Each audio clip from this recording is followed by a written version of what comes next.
Un jour, le Chosé de Lublin, un des grands maîtres de la Chassidoute, et qui avait Ruach HaKodesh, qui voyait l'avenir, à la sortie du Yom Kippour, il demande aux fidèles de la synagogue « Qui veut que je lui dise ce qu'il a demandé à Dieu aujourd'hui ?» Alors tout le monde se regarde choqué, quoi. Comment c'est possible une chose pareille? Et là, il y en a un qui s'approche du Rav et qui lui dit « Moi Rav, j'aimerais que vous me dites ce que j'ai demandé à Dieu aujourd'hui. » Le Rav le regarde et lui dit « Toi, cette année, tu as eu beaucoup de mal à étudier la Torah. Tu rentrais tard à la maison, t'étais éclaté, des problèmes de parnassa, des problèmes avec les enfants, des problèmes de tous les côtés. Tu devais te battre pour partir étudier, pour étudier la Torah. Et donc, tu as demandé à Dieu qu'il te donne plus de facilité pour pouvoir étudier la Torah cette année. » Là, la personne elle regarde le Rav choqué. « Wow, Rav, c'est incroyable, c'est exactement ce que j'ai demandé. » Alors il lui dit « Rav, est-ce que vous pouvez peut-être me dire si Hachem, il a accepté ma prière ?» Genre, il a poussé un peu l'histoire. Alors le Chosé de Lublin, il regarde cette personne et lui dit « Non, Hachem, il a refusé. » Et je vais te dire pourquoi Hachem, il a refusé. Alors écoutez bien mes amis, parce que cet enseignement, je suis persuadé qu'il peut changer notre relation avec Dieu.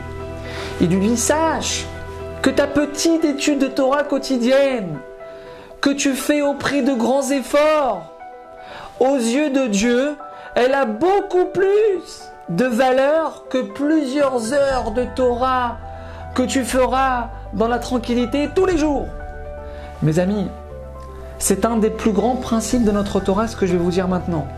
La première chose que Dieu il veut voir chez nous, c'est nos efforts.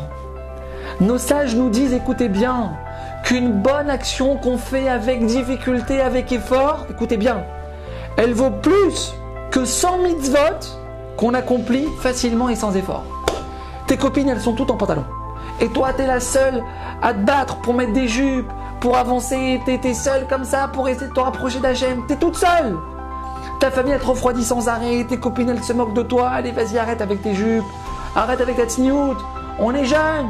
Il faut kiffer.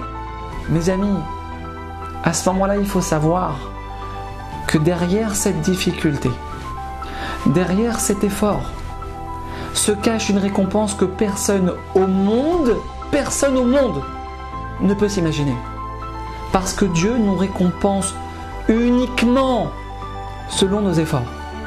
Et plus une chose va nous demander des efforts, va nous demander de nous dépasser, et plus on peut être sûr et certain, 100%, que derrière il y a un très gros jackpot qui nous attend.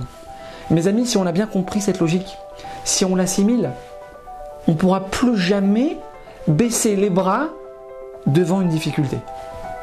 À bientôt.